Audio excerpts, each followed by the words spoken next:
Welcome.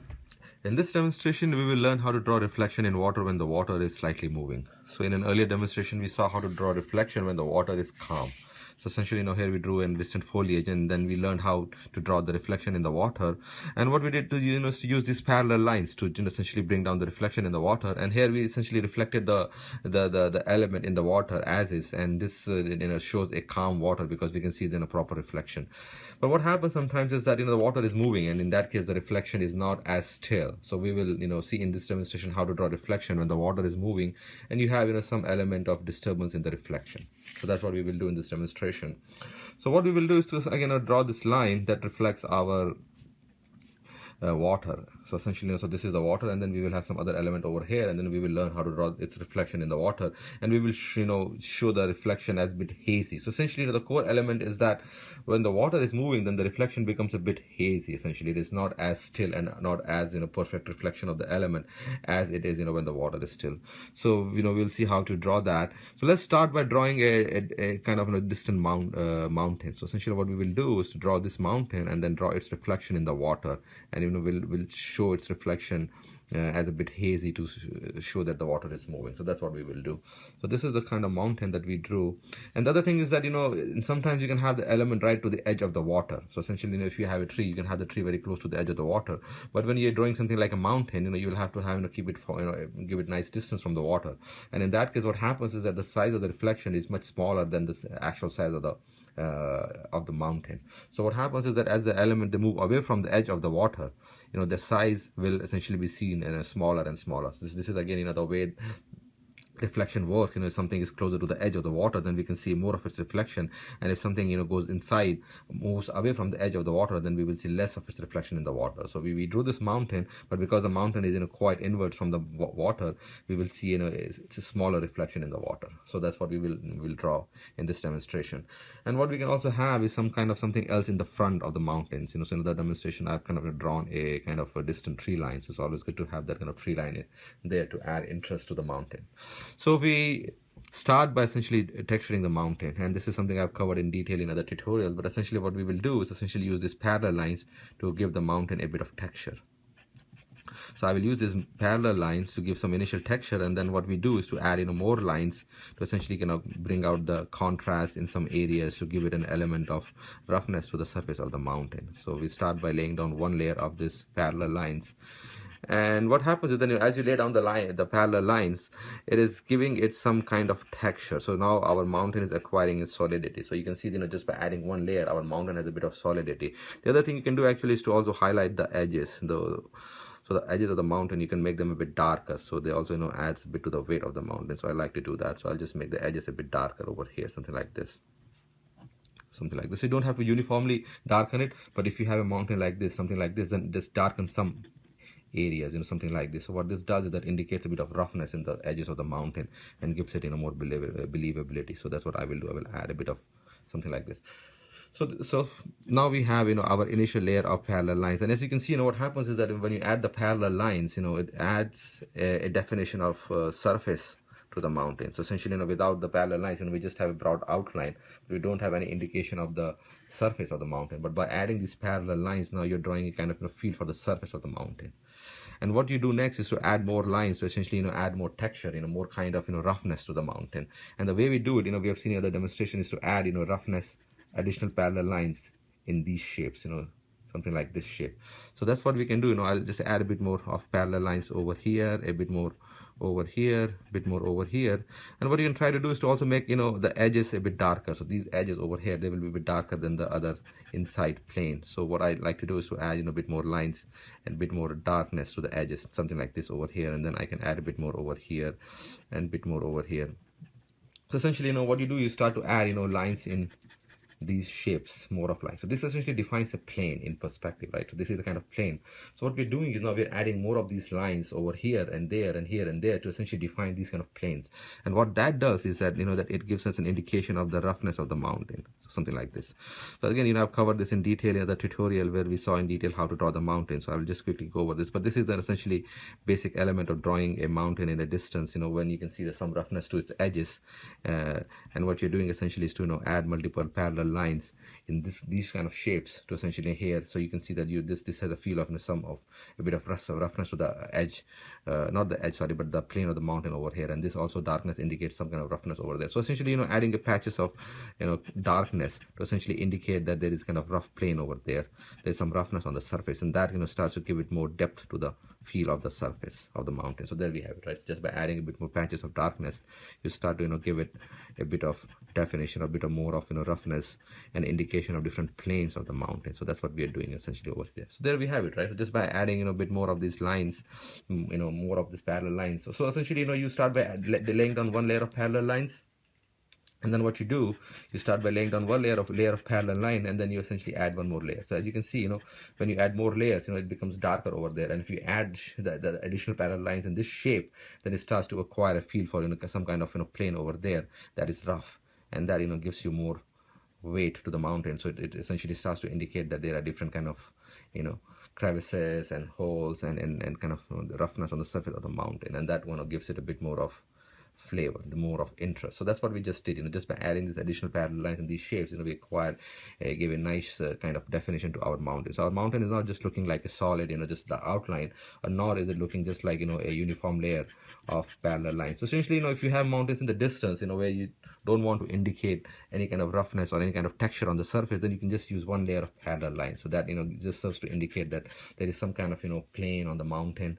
But, if your mountains are a bit closer and you want to actually show some more texture, then what you do is you add more of these parallel lines and brings out this plane, for example, and this other small plane here, small plane there, and this kind of a simple additional parallel lines, they serve to kind of gives that plane different planes on the surface of the mountain, and kind of defines it. So this is what we just did. So there we have it. So this is the kind of mountain that we will use. And what we will do next is to essentially draw a kind of distant tree line. So essentially we can use this, and what we will do simply is to essentially use these parallel lines to kind of define our tree line. So we can add a distant foliage or distant tree line or anything, but yeah, so what we will do is simply is to add a distant tree line, and then we'll focus on how to draw the reflection in the water. So I just use these parallel lines, and these are again very effective at conveying a sense of distant tree line. So in our case, actually it's not too distant, because this is closer to the edge of the water, but I'll use this this technique anyway to create a kind of some sense of tree line over there. So there we have it, right? So I just simply added these parallel lines, and what now they're doing is to essentially give us some more sense of a bit of woods in a distant tree. So this adds to the overall scene. So I always like to add some other tree element to a mountain essentially over here. So if you want, we can add some more over here, right? So you can have different kind of surface planes on which you have tree lines. So essentially, so this is one tree line that we added, and what we can also do is essentially have a second small tree line over here in the distance. So that will be a nice addition as well. So what I will go ahead and I will start and add one more tree line over here as well. And as you can see, what I always like to do is to make them in a kind of tapered shape. So our tree line ends at a point, and then it has this kind of shape, right? So this kind of shape. So I like to use that shape, so that gives it more interest. So I'll go ahead and add one more tree line over here. So there we have it. So now our this basic scene is looking nice. We have a mountain, and if you want, you can add a bit of jaggedness to the mountain. So our mountain is a bit too smooth edges, then what you can do sometimes is to just add a bit of jaggedness, something like this, darkness. So do not make it something like this, but make it something like this.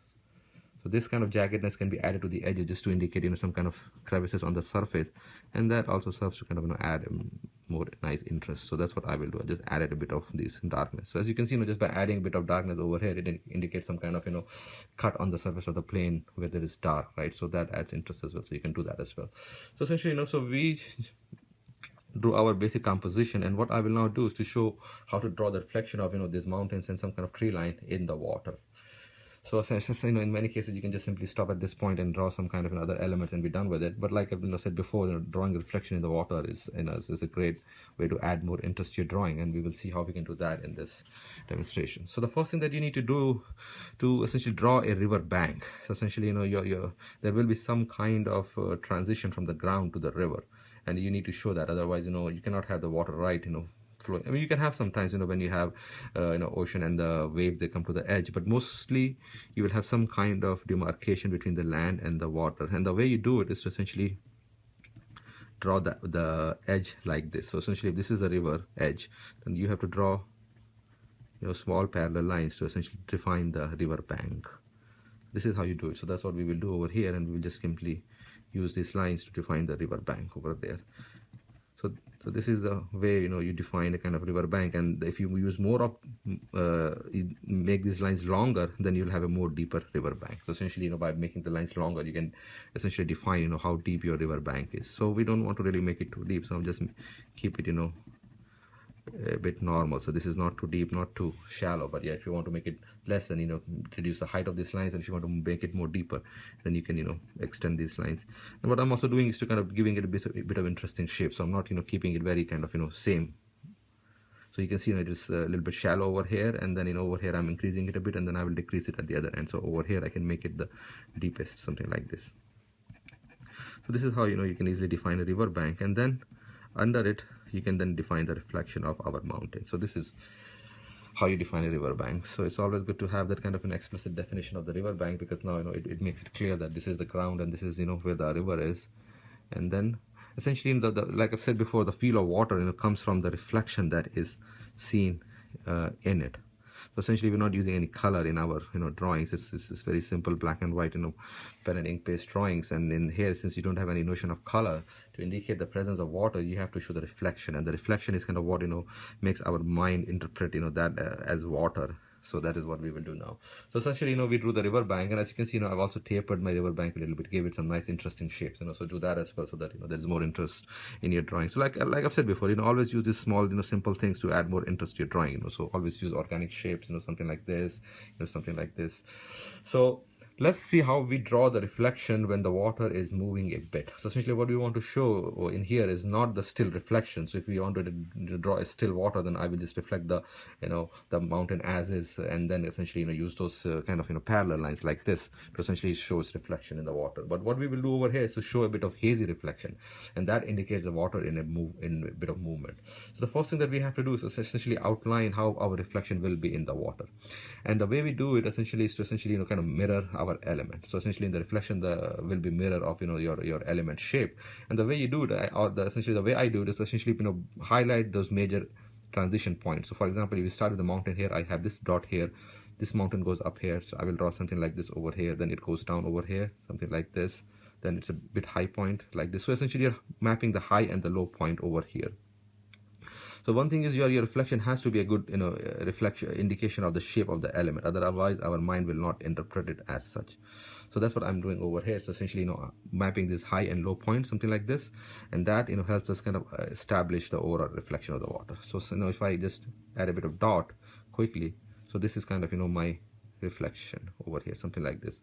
So just by adding those high and low points, and then by connecting them, something like this,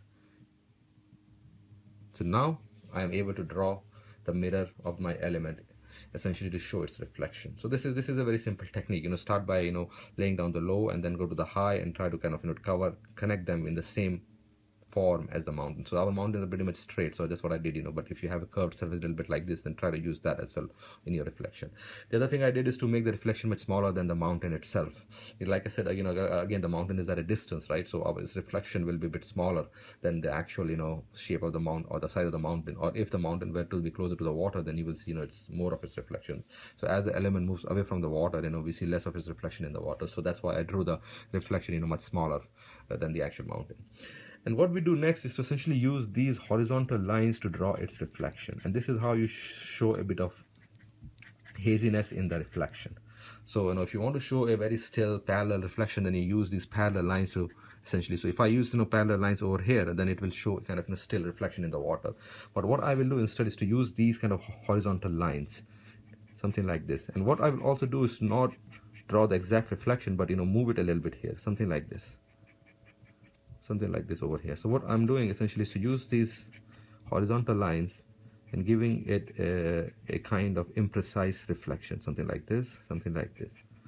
And what happens is that in the moment you use these horizontal lines and move it, so here's something here, a bit over here, the reflection starts to acquire a bit of hazy feel. So that's a trick, is essentially use these horizontal lines, and the horizontal lines, and over here, as you can see, I add a bit over here, a bit over here. So this is kind of, a little, so when you have a water moving, then the reflection will be kind of a bit distorted. So you're showing the distortion, by not having the exact mimic of the shape of the element, but essentially, using a bit of here. So essentially, you have it here, then add a bit over here, then add a bit over there, something like this. So that is a distorted reflection of something of this. So this shape, the distorted reflection is something like this. So where there's a more mass over here, you draw this thing, but at the top where there's less mass, you show a bit of distortion, like by adding a bit of line over here, a bit of line over there, something like this. So that's what I did, so for the mountain I drew this, and then I just added a bit of distortion at the top. So essentially the distortion will always be more prominent when there's less of mass of that element. So usually for a mountain it's at the top. So that's what I've done, I add a bit over here, something like this, something like this. So this starts to kind of gives an impression of distortion of the reflection, and that essentially is how you indicate that the water is moving a bit. So a distorted reflection, is used to indicate that there's a movement in the water, and that's why the water in the mountain, the reflection is a bit distorted. So that's what I did. And to you do that, essentially, first draw the kind of outline, but then use these parallel lines to draw its reflection, and then also add a bit of distortion. So as you can see, over here, I'm adding a bit of distortion. I will add a bit over here, a bit over there, and here, so this is a distorted reflection. Again, there is no firm rule for how you draw a distorted reflection, but essentially, like I said, if you have an element like this, so then you will draw its reflection like this. So draw something like this, but at the end then also add a bit over here, a bit over there, a bit over here, something like this. And that's and if you want, you can even extend it more. So sometimes the distortion is kind of linear, and it extends more, so you can even extend it more, like something like this. So that becomes a distortion. So at the top, where the mass is less over here, you're essentially drawing this kind of distortion over here. So that's what we're doing. So for example, here, if I want, I can add one more over here, something. So this is now becoming a bit of elongated distortion of the mountain top. So there we have it. So this is how you essentially draw a kind of distorted reflection in the water a bit, to show that the water is slightly moving. And then what we can do in the end is to draw the water like we saw in other demonstration. You draw the water by drawing a line and then dots and line like this. So you can use this to draw the water, or the other technique that you can use is to essentially show the ripples. The way you show ripples is by drawing this line like this. So just by adding a bit of indication of ripples, you can sometimes just give a feel for water as well. So that's what I will do over here. I'll just draw these ripples over here, something like this. So again, you draw one line. So this ripple makes our mind interpret this as a bit of water. So again, so again, there is no firm rule as to where I'm adding the ripple, but I'm just adding a bit over here, and I'm trying not to mess with the distortion of the reflection too much. So most of the ripples are where the white space is over here, something like this. There we have it. Right? So now, by adding the ripples and having a feel of, this kind of reflection and a bit of, a distortion, now this is giving a feel. And these ripples are also, adding to the notion of the bit of, distortion in the water. So water is not perfectly still. So we have some kind of ripples and some kind of, a bit of distortion in the water that is giving us a feel for moving water. So, and what I can also do is to add a bit more over here. The other thing you can do is, so essentially we haven't really drawn the reflection of the grass, the trees, and they won't really be visible, quite frankly, because if you have mountain and the water is moving, then this the reflection of the trees is a bit distorted. But what you can do is to just add a bit of darkness over here, just to indicate those trees or some other element. That's the other great thing, is that just by adding a bit of darkness, indicates presence of something over there. So that's what I will do. I will just add a bit more parallel lines at the base to make the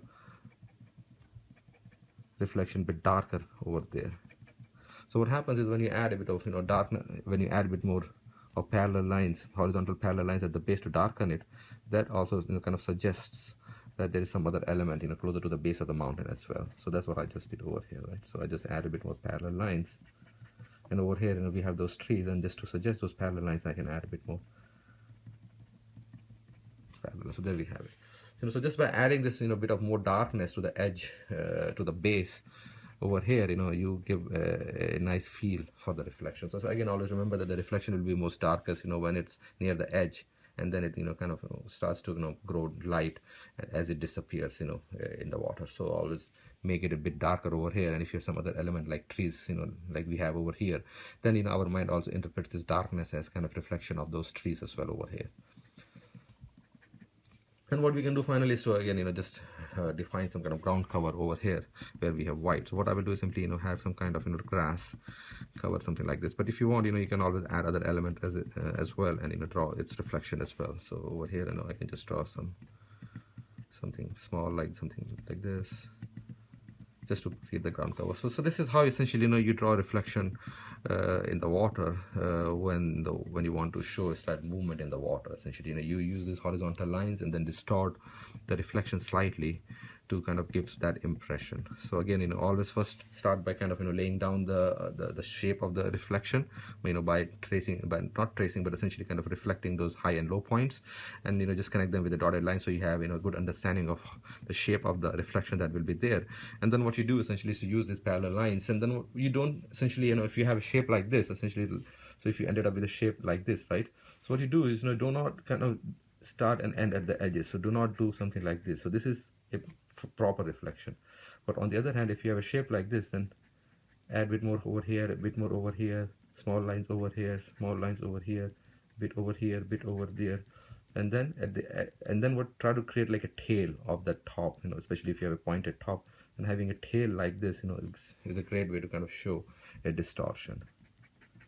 So that's what we did over here. So here you can see there's a kind of tail of this top. Over here there's a distorted tail, and over here for this top, we have this kind of distortion over here. So this is how essentially you can you add a bit of distortion to the image, and then use this parallel line that gives a feeling of a bit of more haziness compared to the vertical lines. So vertical lines interprets a nice still reflection, whereas those horizontal lines, they gives a bit of feel of waviness or haziness to our mind, and that's what we used essentially. And then you can also add these ripples to reinforce the fact that there is some kind of motion in the water, and that together they all serve to give a nice feel for a bit of haziness in the water, a reflection that is kind of a bit distorted, and gives a nice feel for a moving water. And if you want, you can always add the definition of water itself, so you can always add a bit line and something like this to indicate water as well. But we didn't do that. We just use these ripples to bring out that feel. So there we have it, right? And then what I also did is to quickly add some kind of ground cover as well. So I always like to add ground cover, because I just feel that it makes the drawing overall give it a nice finished feeling. So that's what I did over here. So I just added this ground cover quickly as well. And let me just finish it over here. And what you can also do is essentially at the bank, make it a bit darker essentially. So over here, you can just kind of add a bit of darkness. So you can actually use this parallel lines and add a bit more over here, just to give it more kind of darkness over here, something like this. So that also gives a nice firm definition to the edge of the water. So just make it top bit dark, something like this. So there we have it. So this is how we draw a kind of a hazy reflection, a kind of distorted reflection of our element, to show there's slight movement in the water. And then again, you essentially just use these parallel lines to draw the reflection, and introduce a bit of distortion by adding a bit more over here, a bit over there, to show a nice feel of reflection in the water of a distant element. Thanks, take care, bye bye.